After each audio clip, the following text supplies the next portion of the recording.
to the YouTube channel of Connect Info System LLP. Today we will discuss about what is vertical flat list, number of column and horizontal flat list. If you don't know what is flat list, so you can check out my previous videos. And this is the list and this is basic code of flat list. See, basically by default flat list works in vertical way. You can see my simulator. Firstly, if we will talk about number of column, so we can pass directly number of column 2, save, and you can see my emulator screen.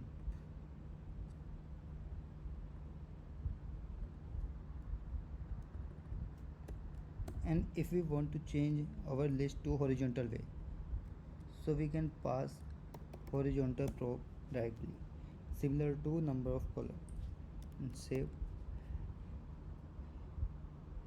As you can see my simulator screen, list is horizontal way.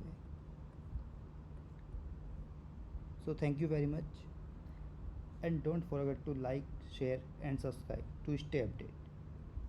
Thank you again.